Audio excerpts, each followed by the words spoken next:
کھولتے تھے۔ حضور مبارکباد دینے گئے اور اپنے بھائی کو دیکھنے گئے تو ان کی والدہ حضرت فاطمہ بنت اسد رضی اللہ تعالی عنہا نے کہا بیٹا پیدا تو ہوا ہے لیکن پریشانی یہ ہے کہ آنکھیں نہیں کھولتا۔ تو آقا کریم علیہ السلام نے اپنا لعاب حضرت علی المرتضیٰ کے منہ میں ڈالا تو مولا علی نے آنکھیں کھول لیں۔ گویا سیدنا علی المرتضیٰ رضی اللہ تعالی عنہ نے آنکھیں کھولی تو پہلا جلوہ رخ والضحیٰ کا دیکھا، اس رخ نور کو دیکھا۔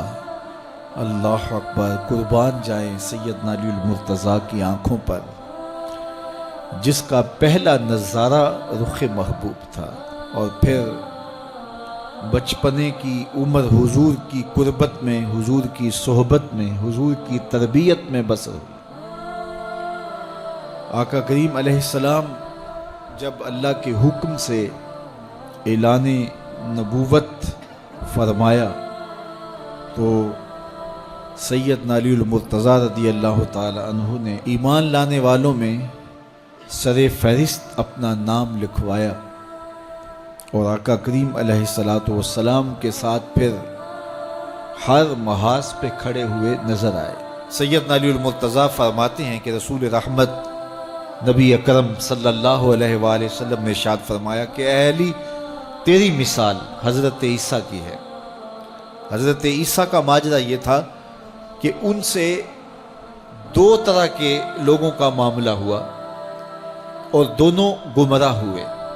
ایک وہ جنہوں نے حد سے زیادہ ان سے محبت کی اور اس قدر بڑھا چڑھا دیا کہ انہیں اللہ کا بیٹا قرار دے دیا، اور دوسرے یہودی تھے جو اس قدر بغض رکھا سیدنا عیسیٰ علیہ السلام سے کہ ان کے قتل کے درپے ہوئے، ان کی ماں پہ تہمت لگائی۔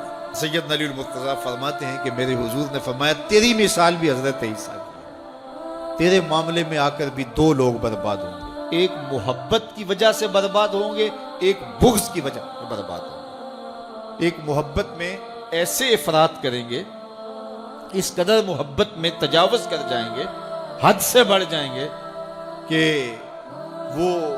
وہ کہیں گے تیرے بارے جو نہیں کہنا چاہیے۔ حتیٰ کہ سیدنا علی المرتضیٰ رضی اللہ تعالی عنہ کی محبت میں لوگوں نے تمام صحابہ پر سب و شتم کو جائز سمجھ لیا، اور ایک طبقہ ایسا بھی ہے جو سیدنا علی المرتضیٰ رضی اللہ تعالی عنہ کو خدا اور الہ کہتا ہے۔ یہ نصیری سیدنا علی المرتضیٰ رضی اللہ تعالی عنہ کو الہ کہتے ہیں، علی اللہ کا نعرہ لگاتے ہیں۔ ایک طبقہ محبت میں تجاوز کر کے اس قدر جو ہے وہ سیدنا علی المرتضیٰ کے بارے میں اعتقاد قائم کرتا ہے کہ وہ گمراہی کے گڑھے میں جا گیا، اور ایک طبقہ وہ ہوگا جو تیرے ساتھ بغض رکھ کے برباد ہوگا۔ سیدنا علی المرتضیٰ رضی اللہ تعالیٰ عنہ کا نام بھی گوارا نہیں ہوگا۔ سیدنا علی المرتضیٰ کا نام لیا جائے تو طبیعت میں بے چینی اور اضطراب پھیل جائے گا۔ اور ایک طبقہ ایسا ہے نواسب کا، نواسب باقاعدہ 10 محرم کو سیدنا علی المرتضیٰ رضی اللہ تعالی عنہ کے شہزادے کی شہادت کے دن کو عید کے طور پہ منایا کرتے ہیں۔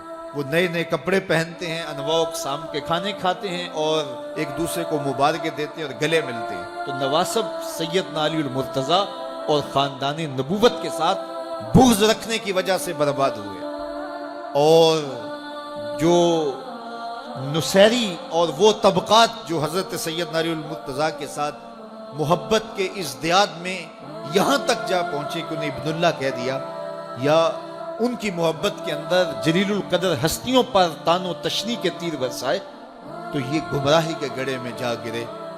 تو میں کہتا ہوں انہیں مبارک ہو جو سیدنا علی المرتضیٰ رضی اللہ تعالیٰ عنہ کے ساتھ وہ پیار کرتے ہیں جو شریعت اسلامیہ، شریعت بیضا کا تقاضا ہے، جس سے رسول اللہ کی آنکھیں بھی ٹھنڈی ہوتی ہیں، اصحاب رسول کی آنکھیں بھی ٹھنڈی ہوتی ہیں، اور اہل بیت رسول کے دلوں کو بھی قرار پاتے ہیں۔ اہل بیت نبی کے گھر والے ہیں اور صحابہ نبی کے در والے ہیں۔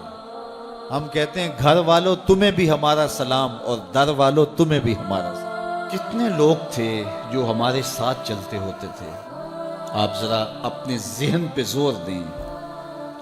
بچپن کے دوست، کلاس فیلوز، کاروباری ساتھی، گلی محلے کے لوگ، رشتہ دار، اعزاء و اقربا، آباء و اجداد، اور کتنے لوگ آپ کے مخالفین، معاندین، یہ ساری ایک فہرست ذہن میں لائیں تو ایک دم خیال پڑتا ہے فلاں بھی چلا گیا، فلاں بھی چلا گیا.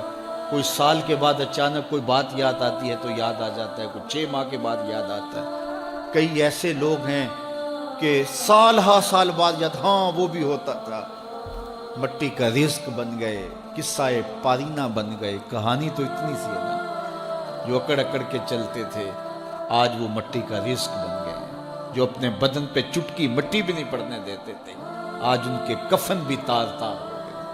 حضرت غوث اعظم فرماتے ہیں قبرستانوں میں جا کے دیکھو کیسے کیسے حسینوں کی مٹی خراب ہو رہی ہے. اللہ اکبر. بدن خاک میں مل گئے، ہڈیاں چور چور ہو گئی، ریزہ ریزہ ہو گئی. قبروں کے نشان بھی مٹ گئے، کتبے بھی ٹوٹ گئے.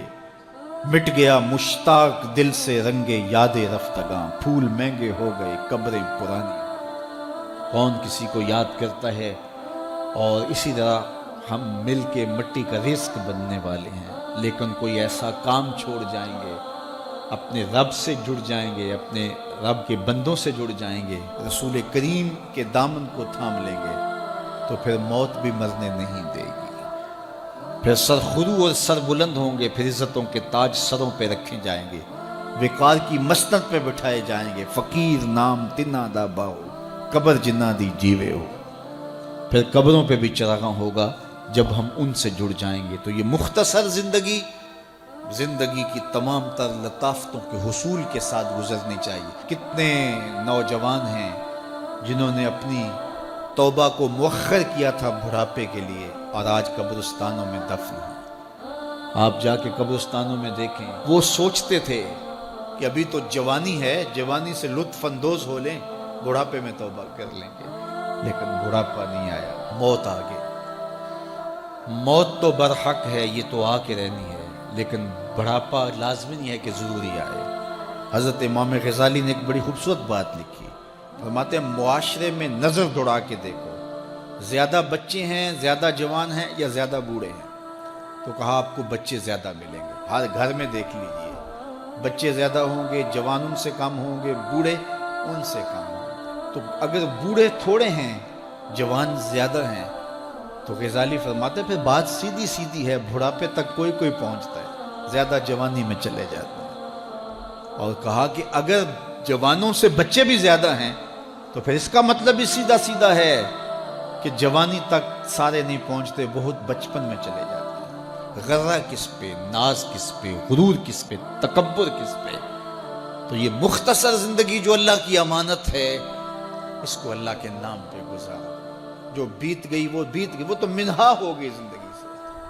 وہ مجھے رات سے کچھ لوگ میسج بھیج رہے ہیں کہ آج 16 مارچ ہے اور آپ کا پیدائش کا دن ہے، مبارک ہو. اللہ سب کو جزا دے.